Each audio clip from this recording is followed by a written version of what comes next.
নমস্কার, সবাই কেমন আছো? আশা করি খুব ভালো আছো। সামনে নেট পরীক্ষা। নেট পরীক্ষায় সবচেয়ে ইম্পর্টেন্ট প্রশ্ন যেখান থেকে আসে, একেই কি বলে সভ্যতা, তার প্রথম অঙ্কটা বোঝানোর চেষ্টা করব আজকে। যদি ভিডিও ভালো লাগে শেষ পর্যন্ত দেখবে, লাইক করবে, সাবস্ক্রাইব করবে, বন্ধুদের সাথে শেয়ার করবে। আর বিশেষ করে তোমার নেট প্রস্তুতির জন্য একটা স্টেপ আগে চলে যাবে সবার থেকে। চলো, প্রথম অঙ্ক ও প্রথম গর্ভাঙ্ক কি আছে? কাহিনীর সূচনাকাল সকাল প্রায় 5টা।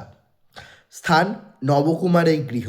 ঘটনাসূত্রে জানা যায় নবকুমার বাবুর পিতৃদেব ছিলেন বৈষ্ণব। নবকুমার বাবুর পিতৃদেব কে ছিলেন? বৈষ্ণব ধর্মের ছিলেন। তিনি বৃন্দাবনে দীর্ঘ সময় কাটিয়ে স্বগৃহে প্রত্যাবর্তন করলেন। পিতার অনুপস্থিতির সুযোগ নিয়ে নবকুমার কালীনাথ প্রমুখ ইয়ার দোস্তের সাথে, বন্ধুবান্ধবদের সাথে মিলিত হয় কোথায়? শিকদার পাড়ার গলিতে। মোস্ট ইম্পর্টেন্ট জিনিস, শিকদার পাড়ার গলিতে জ্ঞান তরঙ্গিনী সভা খুলে বসেছেন। সবার নাম কি? প্রশ্ন আসবে। জ্ঞান তরঙ্গিনী সভা। সেখানে জ্ঞান চর্চার নামে চলে অবাধে মদ্যপান, বেলেল্লাপনা এবং গণিকা চর্চা। কালী ও নবকুমারের দুজনের কথোপকথনের সূত্রেই কাহিনীর সূত্রপাত। গৃহকর্তা গৃহে ফেরার নবকুমারের পক্ষে বাইরে বেরোনো প্রায় দুষ্কর হয়ে পড়েছিল। তিনি তার সন্তান নবকুমারকে চোখে চোখে রাখার পক্ষপাতী।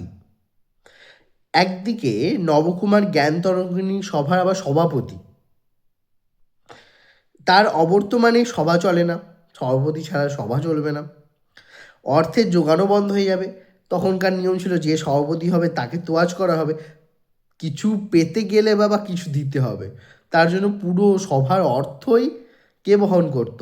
নবকুমার। সম্মান পাওয়ার লোভে, সবচেয়ে বড় কথা এটা, সম্মান পাওয়ার লোভে।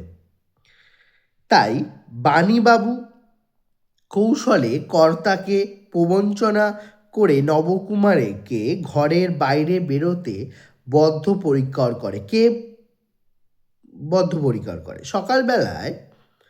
সকালবেলাতে মদ খাওয়ার জন্য আয়োজন বোঝা যায়। মদ ওদের গিলে খেয়েছে। বহির্বাটিতে কর্তার আগমন ঘটলে কালীনাথ বৈষ্ণবীয় আলাপে কর্তার মন ভেজানোর প্রয়াস পায়। নিজেকে পরম বৈষ্ণব কৃষ্ণপ্রসাদ ঘোষ এর ভ্রাতুষ্পুত্র বলে পরিচয় দেন। এই কৃষ্ণপ্রসাদ ঘোষকে কর্তামশাই চিনতেন, মানে নবকুমারের বাবা চিনতেন কৃষ্ণপ্রসাদ ঘোষকে, এবং সেই মহৎ বংশের সন্তান হওয়ার প্রতি সদয় হয়ে ওঠে। অতঃপর তিনি নবকুমারকে ছেড়ে দেওয়ার আর্জি জানান যে যাও নবকুমার, তুমি যাও, গিয়ে যাও ঘুরে আসো। কেননা আজ তারা জ্ঞান তরঙ্গিনী সভায় ধর্মালোচনার আয়োজন করেছেন। এটা বলেছিল কাকে? কর্তাকে, গৃহকর্তাকে বলেছিল যে ধর্ম আলোচনা হবে, আপনি আমাদের যেতে অনুমতি দিন। তাই জন্য অনুমতি গৃহকর্তা দিয়েছেন। সেই প্রসঙ্গের সূত্রে দুই বৈষ্ণব গ্রন্থের নাম উল্লেখ করে, যা ইতিপূর্বেই নবকুমার রিহার্সাল দিয়ে কালীবাবুকে আয়ত্ত করার প্রয়াস পেয়েছিল, কিন্তু বাস্তবে কালীবাবু ইতিপূর্বে অশ্রুত গ্রন্থের দুটি ভুল নাম উচ্চারণ করে। এটা গ্রন্থের নামটা ইম্পর্টেন্ট, পরীক্ষায় ধরো এসে গেছে, নেট পরীক্ষায়, সেট পরীক্ষায় অনেকবার এসছে, বারবার এসছে, প্রতিবার এসছে। 1 নম্বর, শ্রীমৎ ভগবতীর গীত। শ্রীমতী ভগবতীর গীত এটা উচ্চারণ করেছেন। প্রকৃত নাম সবাই জানো, শ্রীমদ্ ভগবদ গীতা। ঠিক আছে। আর একটা বোপদেবের বৃন্দাদূতি, প্রকৃত নাম জয়দেবের গীত গোবিন্দ। জয়দেবের গীত গোবিন্দকে উচ্চারণ করছে বোপদেবের বৃন্দাদূতি, এবং শ্রীমদ্ ভগবদ্ গীতাকে উচ্চারণ করছে শ্রীমতী ভগবতীর গীত। ঠিক আছে। নবকুমার তার শূদ্রে নিয়ে কর্তামশাইকে প্রকৃত দুটি নাম বলে। এতে কর্তা খুশি হন এবং জয়দেবকে কবি কুল তিলক ভক্তিসাগর বলে অভিহিত করেন। কি বলে অভিহিত করেন? কে করেন? কর্তা খুশি হয়ে জয়দেবকে কি বলে? কবি কুল তিলক ভক্তিসাগর বলে অভিহিত করেন। কর্তা তাদের সভার যোগদানের অনুমতি দিলেও তার মধ্যে সন্দেহ উপস্থিত হয়। তিনি তার অনুগত শিষ্য সঠিক অর্থ জানার জন্য নির্দেশ দেন। সন্দেহের বীজ কর্তার মনে বপন হয়ে গেছিল এবং তিনি তার অনুগত শিষ্যকে কি নির্দেশ দিলেন?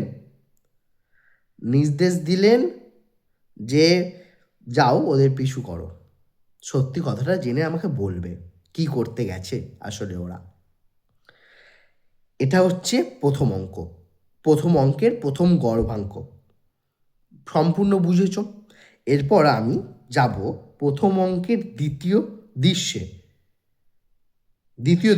এটা প্রথম দৃশ্য হয়ে গেল, দ্বিতীয় দৃশ্যে যাব। কর্তার নির্দেশে বাবাজি মানে যে অনুগত শিষ্য বাবাজি জ্ঞান তরঙ্গিনী সবার সন্ধান নিয়ে সিকদা পাড়ার গলিতে প্রবেশ করেন। সেই গলিতে তিনি বিচিত্র অভিজ্ঞতার মুখোমুখি হতে হয়েছিল বাবাজিকে। সেগুলি কি কি সেগুলো আমি বলবো। প্রথমত, তিনি জ্ঞান তরঙ্গিনী সবার ঠিকানা জানার জন্য প্রথমে একটি বাড়ির দরজায় করাঘাত করেন।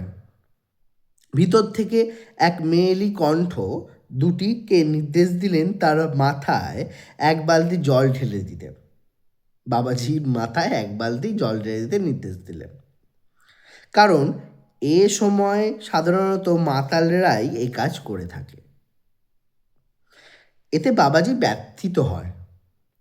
2 নম্বর, এক মাতাল তাকে যাত্রা কোথায় হচ্ছে জিজ্ঞেস করে, কারণ বাবাজি যাত্রাপালারই কোনো চরিত্র ভেবেছিল, কিন্তু যখন জানল কোথায় যাত্রা হচ্ছে সে জানে না, তখন তাকে বৈষ্ণবীয় ভেগধারী সং সেজেছে বলে ঠাট্টা করে।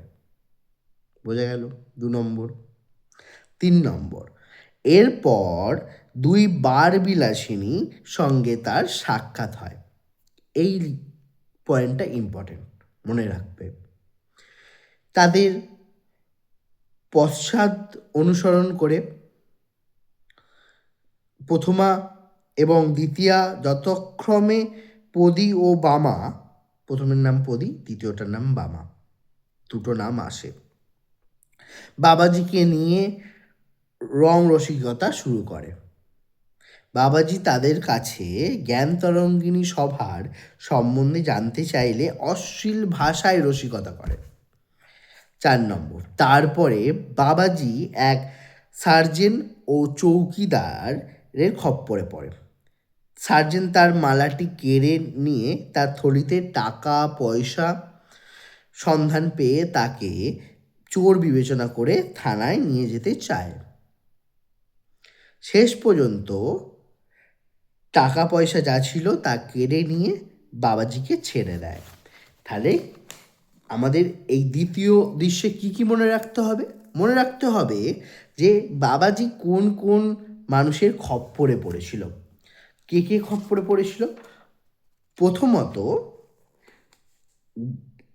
ঠিকানা জানার জন্য একটা বাড়িতে কড়া নাড়ে, সেখান থেকে গালমন্দ খায়। দ্বিতীয়ত, একটা মাতালকে দেখতে পেয়ে মাতাল তাকে জিজ্ঞেস করে এবং তাকে ভেগধারী বলে। তৃতীয়ত, তাকে 2টো বারবিলাসিনী ধরে এবং তার সঙ্গে ঠাট্টা তামাশা করে এবং জ্ঞানতরঙ্গিনী সবার ঠিকানা জানতে গেলে গালমন্দ করে। বারবিলাসিনী 2টির নাম কি? একজন পদী, একজন বামা। 3 নম্বর, একজন সার্জেন্ট ধরে এবং চৌকিদারের খপ্পরে সে পড়ে। হয়েছে এইগুলো। এবং 5 নম্বর, এরপর বাবাজি যে বাড়িটাকে জ্ঞান তরঙ্গিনী সভা বিবেচনা করে, সেই বাড়িটাতে দুজন মুটে কটু গন্ধযুক্ত গরুর মাংসের চিজ নিয়ে ঢোকে। বাবাজি যেই বাড়িটাকে জ্ঞান তরঙ্গিনী সভা বিবেচনা করে, সেই বাড়িতে দুজন মুটে কি করে, মুটে কটু গন্ধযুক্ত গরুর মাংসর চিজ নিয়ে ঢোকে। গরুর মাংস নিয়ে ঢুকছে। তারপর মালি ও বরফওয়ালা ফুল ও বরফ দিয়ে যায়। মালি ফুল দিয়ে যায়, বরফওয়ালা বরফ দিয়ে যায়। নিতম্বিনী ও পয়োধরী নামে দুই বারাঙ্গনা কালীবাবু ও সদানন্দবাবুর প্রমুখের পূর্ব কীর্তি বলতে বলতে এই বাড়িতে ঢোকে। কার? কালীবাবু, যে অনুমতি চাইতে গেছিল, এবং সদানন্দবাবু। এদের কীর্তিকলাপ কী কী হওয়া করে, এরা কেমন লোক, এই বলতে বলতে নিশ্চয়ই ভালো বলবে না, খারাপই বলবে। তো এইসব কীর্তিকলাপ বলতে বলতে ঘরে ঢোকে। অবশেষে কালীবাবু ও নববাবু ঢুকতে গিয়ে বাবাজিকে চিনতে পারে। কালীবাবু বাবাজিকে প্রহার করে তাড়িয়ে দিতে চাইলেও নববাবু তাকে ঘুষ দিয়ে মুখ বন্ধের প্রয়াস পায়। এই ছিল প্রথম অঙ্ক, প্রথম অঙ্কের প্রথম গর্ভাঙ্ক, দ্বিতীয় গর্ভাঙ্ক, বা প্রথম দৃশ্য, দ্বিতীয় দৃশ্য। এর পরের দিন আমরা শেষ আলোচনা করব এই নেট সেটের দ্বিতীয় পত্রের একটা বিষয়, একেই কি বলে সভ্যতার দ্বিতীয় গর্ভাঙ্কের প্রথম অঙ্ক, দ্বিতীয় অঙ্ক, দ্বিতীয় অঙ্কের প্রথম গর্ভাঙ্ক, দ্বিতীয় গর্ভাঙ্ক। ঠিক আছে, কোনো অসুবিধা নেই। তোমাদের যা অসুবিধা সেগুলো আমাকে কমেন্ট বক্সে অবশ্যই কমেন্ট করে জানাবে, নাহলে আমি তো বুঝতে পারবো না তোমাদের কী কী অসুবিধা, কী সমস্যা। আমার ভিউজের দরকার নেই, আমার প্রথমে 7-8টা ভিউজ হচ্ছে, কোনো অসুবিধা নেই, এই 7-8টা ভিউজই হয়ে যাবে। কিন্তু যারা পড়ছো, 7-8 জন যারা দেখছো, তারা উপকৃত হচ্ছ কি না জানিও, নাহলে আমি বুঝতে পারবো না তোমরা কতটা উপকার হচ্ছে বা আদেও ভিডিওটা ঠিক কাজে লাগছে। তো আমি ভিডিও বানাচ্ছি, বানিয়ে আমার স্মৃতি হিসেবে এগুলো ধরে রাখছি, যাতে পরে আমার স্টুডেন্টরাও দেখে পড়তে পারে। চলো আজকের মতো শেষ করছি। পরের দিন আমি একেই কি বলে সভ্যতার থার্ড এবং লাস্ট ক্লাস নিয়ে আসব। ভালো থেকো, মন দিয়ে পরীক্ষা দিও, এবং নেট সেটের জন্য অ্যাসিস্ট্যান্ট প্রফেসর হওয়ার জন্য একটু এগিয়ে চলো আমার সাথে।